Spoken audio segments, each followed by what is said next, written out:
Pemirsa, terima kasih Anda masih terus bersama kami di Prime Time Talk. Saya kembali lagi ke Kapten Toto di sini. Kapten Toto, tadi kalau kita mendengar pernyataan dari juru bicara BNN Pak Slamet mengatakan bahwa profesi pilot ini menempati ranking nomor 1 loh, 52%. Ini kemudian faktanya memang menjadi pengguna narkoba. Komentar Anda? 52%. Oh, tinggi sekali ya.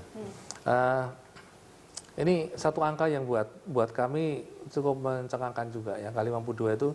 Tapi kelihatannya tadi bukan 52 itu bukan untuk apa namanya?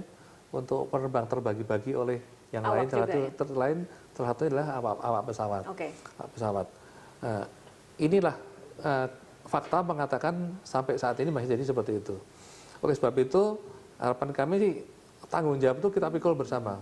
BNN sendiri juga tidak akan bisa melakukan karena jumlah awak pesawat segitu banyaknya. Jadi sektoral dari maskapainya melakukan satu prevention dan edukasi melalui safety campaign, kemudian bahaya terhadap narkoba ini, kemudian pemerintah juga melakukan. Jadi harus tegas karena ini sangat danger dan berakibat fatal bagi orang-orang banyak. Okay. Ini penerbangan itu keselamatan itu bukan hal yang ece-ece, bukan main-main. Itu adalah tanggung jawab perusahaan yang memberikan image yang luar biasa. Kami tidak ingin gambling dengan hal seperti itu. Okay. Image itu harganya tak terbatas. Oke, tadi saya sempat berbincang dengan tim produser mengatakan bahwa sebenarnya kalau orang nyabu itu mungkin di mana-mana banyak, tetapi yang memberikan pesawat, menempatkan mereka di kokpit dan memberikan izin terbang itu seharusnya juga bisa dimintai pertanggungjawaban yang lebih berat, karena mengizinkan seseorang yang menggunakan narkoba bisa kemudian berprofesi sebagai pilot atau kopilot. Ya, itu kalau memberikan izin. Tapi ini kan tidak memberikan izin. Policy perusahaan sudah memprotek bahwa tak satu pun awak pesawat diperbolehkan mengkonsumsi narkoba. Itu harga mati. Okay.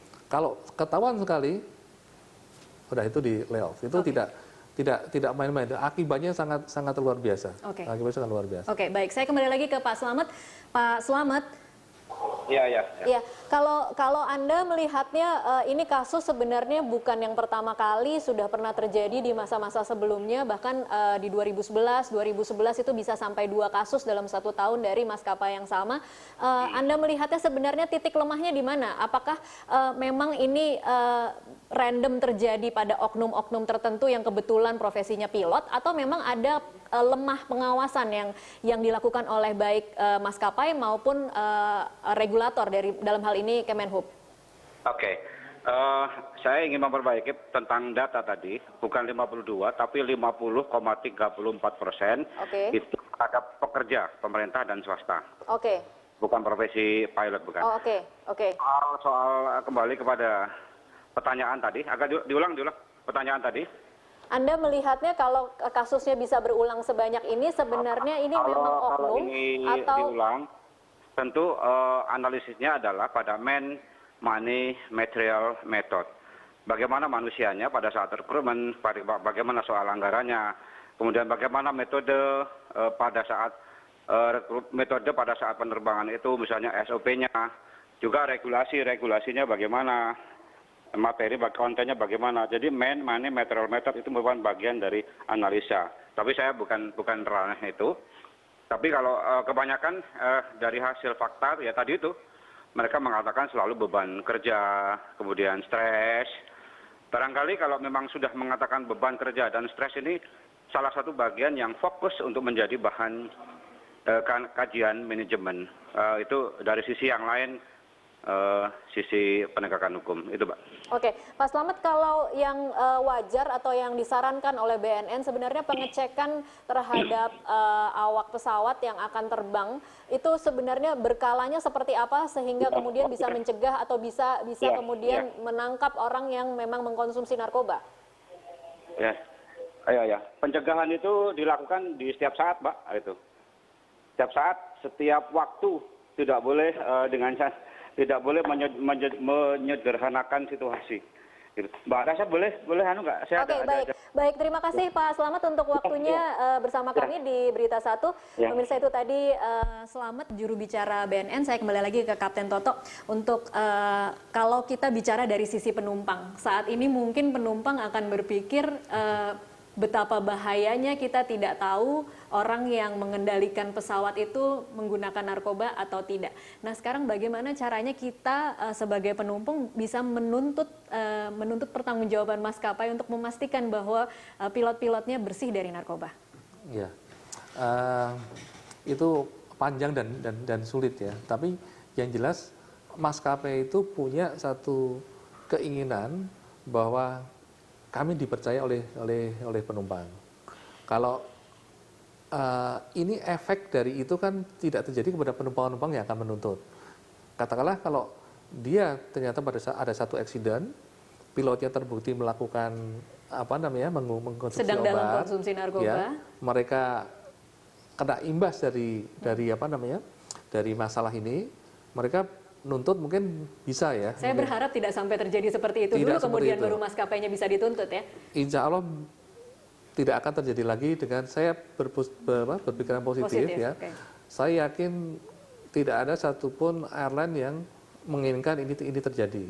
Tapi itu tantangan yang tidak mudah untuk airline manapun. Bahwa narkoba itu sudah merajai di dunia, jangankan itu selebriti sudah terkena imbasnya segala macam, apalagi pilot yang mempunyai tanggung jawab besar terhadap keselamatan. Ini mudah-mudahan dapat dicegah sedini mungkin melalui masing-masing operatornya. Oke. Sekarang kalau berandai-andai Kapten Toto berada di maskapai yang track recordnya sudah berkali-kali kedapatan atau tertangkap tangan oleh BNN dan juga Polri mengonsumsi narkoba. Strategi atau inovasi macam apa lagi untuk memastikan bahwa ini tidak terjadi lagi di masa mendatang? Ya. Satu hal yang mungkin juga akan ditentang, yang pertama adalah tes rambut untuk seluruhnya. Setiap mau terbang tes rambut? Bukan, atau setiap kru dilakukan tes rambut. Oke. Ya. Jadi ketahuan Mahal. ke belakangnya Ya. begitu ya? Itu yang utama itu. Oke. Yang kedua, tidak sanggup melakukan itu, random check dipersering, berkala lebih sering. Seberapa sering menurut Anda harusnya dilakukan? Kalau keadaannya sudah seperti ini, image-nya sudah terganggu saat ini. Nah, ini paling 1 minggu sekali dilakukan. 1 minggu sekali. Untuk membuat jera dari lingkungan tersebut bahwa wah, kita sudah tidak main-main lagi. Kalau kita mau yang lebih frontal lagi tadi, menggunakan rambut bersama dengan BNN karena dia satu-satunya yang punya fasilitas itu, tuntas. Oke. Jadi yang sudah terjadi, kita tebus dengan satu usaha yang maksimal, karena tentu mereka juga image-nya juga akan tercoreng besar sekali, dan mereka juga tidak menginginkan. Saya tidak menginginkan itu terjadi seperti itu. Oleh sebab itu, ya ini harus ada satu terobosan yang untuk membuktikan nih, saya sudah berubah. Pilot saya tidak ada yang, kru saya tidak ada yang kena narkoba. Insya Allah akan saya jamin seterusnya. Dan itu dibuktikan dengan waktu. Nah, kalau itu sudah dilakukan, kemudian ada lagi. Ini luar biasa sekali. Artinya, tapi saya yakin dengan metode seperti tadi, edukasi terjadi di lingkungan perusahaan tersebut dan orang pemakai jera. Oke, bisakah berharap bahwa Kementerian Perhubungan bisa melakukan sesuatu yang lebih keras lagi terhadap maskapainya untuk memastikan dia melakukan itu? Saya nggak yakin, tapi itu karena itu betul-betul idealnya itu adalah dilakukan dari maskapainya. Tapi kalau policy mengharuskan seperti itu, artinya kan itu tidak mungkin juga berlaku untuk semuanya. Iya. Ya, bukan hanya satu maskapai tertentu. Tidak hanya satu maskapai. Kalau itu berlaku semuanya, mungkin lebih fair. Walaupun katakanlah itu yang sudah tercoreng namanya mendapat lebih keras lagi, tapi tidak terlalu mencolok dengan yang lainnya. Oke, baik. Saya akan sapa dulu penelpon, sudah ada penelpon yang bergabung. Ada Pak Abdurrahman dari Makassar, Sulawesi Selatan. Selamat malam, Mbak. Selamat malam, silahkan Pak Abdurrahman. Begini, selamat malam para narasumber. Halo? Iya, silahkan Pak. Begini, mengusulkan kepada pemerintah, khususnya kepada Bapak Presiden dan Menteri Perhubungan, iya, sebaiknya itu setiap pilot yang menjalankan tugasnya itu barangkali BNN bisa bekerja sama dengan Menteri Perhubungan dan pemerintah agar per 3 bulan itu Pak diseleksi dan diperiksa urinnya seluruh pilot tanpa ada kecuali, tujuannya untuk mencegah hal-hal yang tidak diinginkan karena ini kan masalah nyawa Pak yang dilakukan oleh pilot. Kalau terjadi hal-hal yang tidak diinginkan itu bisa membahayakan penumpangnya. Yang kedua, ini perlu diberantas supaya pilot-pilot yang melakukan ini harus memberikan contoh kepada masyarakat dan warga yang tidak menginginkan hal seperti itu. Kita malu Pak kalau hal-hal ini dilakukan, sehingga apa yang kita inginkan khususnya di Indonesia ini agar narkoba itu bisa diberantas sampai ke akar-akarnya. Demikian. Baik, terima kasih Pak Abdurrahman. Mungkin Kapten Toto mau memberikan tanggapan. Ya, memang usulan Pak Abdurrahman cukup baik artinya itu. Tapi mungkin tidak dilakukan. Nah ini sebetulnya random. Jadi kalau Pak Abdurrahman akan dilakukan untuk semuanya.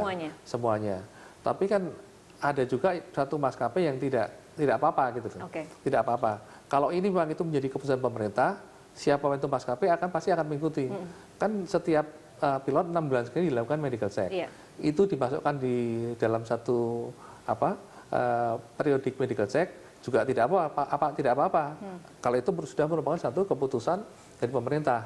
Tapi itu tidak lazim dilakukan di negara lain. Oke. Gitu. Jadi ini ekstra kalau itu memang ingin memberikan jaminan rasa aman. Ya, mengupas tuntas lah masalah ini mungkin bisa dilakukan. Tapi terus terang itu mahal sekali. Mahal sekali, oke. Baik, terima kasih Kapten Toto untuk waktunya bersama kami. Sayang sekali waktunya sudah habis, tapi kita memang berharap ada tindakan setelah kasus ini terungkap yang bisa kemudian memberikan rasa aman terhadap para penumpang yang akan terbang. Saya berharap seperti itu juga. Oke, terima kasih. Dan pemirsa, demikianlah Prime Time Talk kali ini. Anda bisa mengirimkan informasi dan saran kepada kami melalui email di news@berita1.tv atau follow kami via Twitter, Facebook, dan juga YouTube. Atas nama seluruh kerabat kerja yang bertugas, saya Tasya Litmila mengucapkan terima kasih atas perhatian Anda.